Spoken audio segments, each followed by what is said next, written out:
Well, hot weather goes hand in hand with the 4th of July, and it is hot outside. 93 right now, very humid. Dew points are in the mid-70s, so temperatures at this hour, which are generally in the mid to upper 90s here over southern Missouri and northern Arkansas, well, it feels even worse when you factor in the humidity. We've got heat indices in that 100 to 105 degree range, as high as 107 in Joplin at this hour.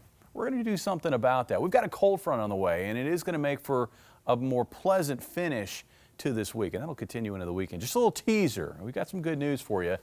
Here's the news from yesterday's severe storm that slammed central Stone County. Areas from Cape Fear over toward Branson West, hardest hit with damaging winds. There was a tornado warning with that storm. National Weather Service found that it was straight line wind damage, 70 to 80 mile per hour winds.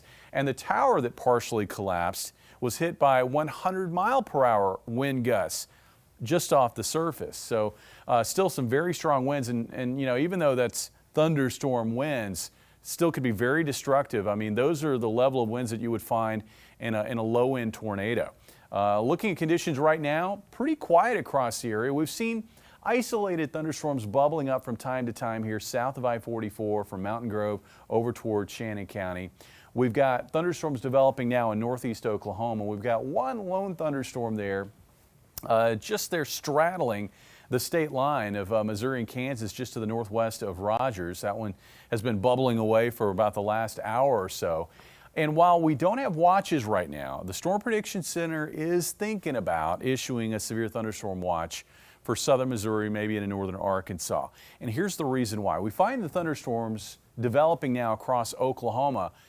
East of those thunderstorms, we've got a bit of a wind shift here along I-44, and moisture has been pooling up near that wind shift, and that's generating higher instability. So you've got this big pool of high instability air.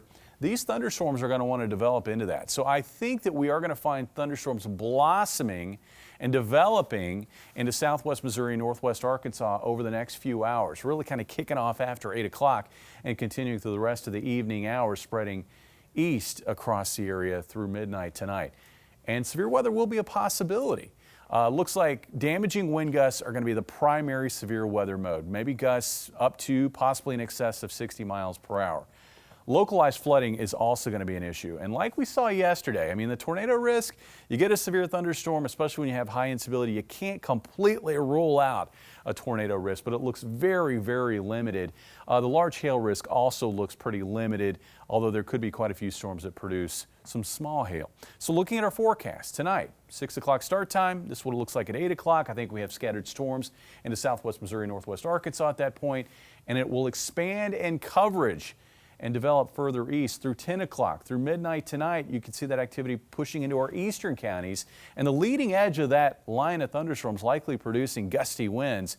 Exiting the area after midnight, rain winding down around 2 to 3 o'clock in the morning, and by morning we're done with the wet weather. We're looking at a beautiful finish to this work week. Temperatures after a quick peek at the rainfall totals, which could top 2 inches in spots, will drop to about 68 for a morning low. Looks like a high of 84 degrees tomorrow afternoon, and keep in mind we're moving the summer muggies out, so that's going to be a very comfortable 84 degrees. We're going to keep humidity levels low through Saturday. That will allow us to get down into the low 60s for morning lows on Saturday, 87 for the high. Sunday looking pretty good. Most areas dry, a little hotter, a little more humid, about 89 for the high. I think back to work weather, though, is going to be wet on Monday. Well, hey, as long as we got the summer monkeys moving out, we should have started the show with that. Good news. I know. I wish we could kind of move the weather up a day so that we could have tomorrow's weather today and have that last through the weekend. But you know what? It looks like most of this holiday weekend looking pretty good. Yeah, and hopefully folks have a few days off to enjoy what they can. Jamie, thank you.